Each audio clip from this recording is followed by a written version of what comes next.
The World Economic Forum is an organisation of the world's top 1,000 companies. Each year it meets in Davos, Switzerland. In 2013, one of the key global risks they discussed was antibiotic-resistant bacteria. What's got everyone worried is a vision of a post-antibiotic era. As the Director General of the World Health Organization puts it, if that occurs, it would be the end to modern medicine as we know it. Things as common as strep throat or a child's scratched knee could once again kill. Perhaps as many as 100,000 Americans die each year from antibiotic-resistant infections. In China it's 80,000, in Europe 25,000. Many more survive but suffer terribly. All this costs enormous sums of money. Some people estimate that more than 1% of rich country GDP is currently being lost to these bacteria. In the US it might be as much as $34 billion per year.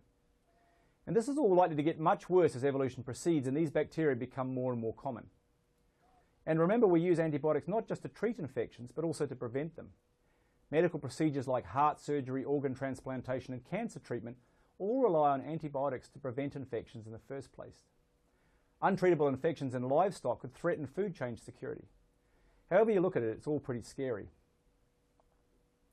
In the past, we have managed to invent our way out of these problems. We have simply discovered new drugs to replace those that have failed. What's really worrying now is that this discovery pipeline is faltering. No new class of antibiotics has been discovered in the last quarter century. 25 years. The bugs can evolve resistance way faster than that. Why has discovery slowed? Well, there are a number of reasons. The first is market failure. Capitalism is a potent force for delivering healthcare solutions. But there's no money in antibiotics. People have got used to being cured of an infection with a few pills costing just a few dollars. There's no profit in that, especially in a business where clinical trials can cost many tens of millions of dollars. No serious profits come instead from drugs to treat chronic diseases like diabetes or hypertension or cancer, where very high prices can be demanded for pills that people might take for many years. So market forces are not going to save us from resistant bugs.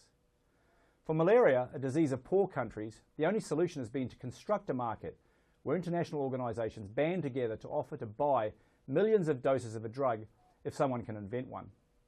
So far, such international cooperation has not done much for antibiotic discovery. But market failure is not the only issue. Even if we could fix the economics, you have to ask whether there is an infinite supply of drugs to be discovered. The problem is made even worse by the bugs themselves. They can often evolve resistance faster than new drugs can be got through regulatory hurdles. Worse, the bugs are getting better at it. They're beginning to evolve very general mechanisms of resistance. For instance, pumps to get drugs out of their cells. There are bugs now that are resistant to drugs we have yet to invent. My own feeling is that a long-term prognosis is pretty bleak. We're going to have to get way smarter.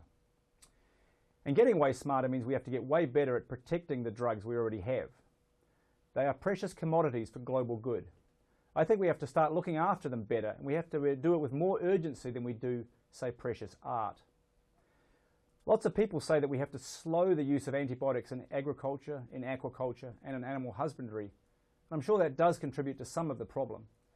But I think the number one issue is in fact the way humans use antibiotics to treat other humans. In other words, what you and I do and our physicians decide to do. What affects your chances of getting a drug-resistant infection when you go into hospital in a few years' time is not what is happening on a farm in Middle America now, but the decisions being made by patients and doctors in that hospital today. Modern antibiotic-resistant bugs are a creation of modern medicine, which means we should look hard at what patients and doctors are doing. In other words, much of the solution is in our own hands. But it is in our hands as a community, not as selfish individuals. Doctors and their patients worry about an immediate cure, and neither party want to take risks. So if in doubt, out come the antibiotics. The most egregious example of this is when people have flu-like symptoms. These are almost always caused by viruses, not the bacteria that can be killed by antibiotics. Nonetheless, patients demand antibiotics. Here at Penn State, this is happening all the time. The students get sick in their dorm rooms and they demand antibiotics from our student health system. Time-pressured doctors know the infections are likely viral, and so antibiotics are probably useless. But the demand is great, and maybe, just maybe, their patient does, after all, have one of the rare cases caused by bacteria. So another prescription for antibiotics is written, and we all know that the more drugs that are used, the more rapidly drug resistance spreads. One of the big challenges of the future is how to stop that sort of behaviour.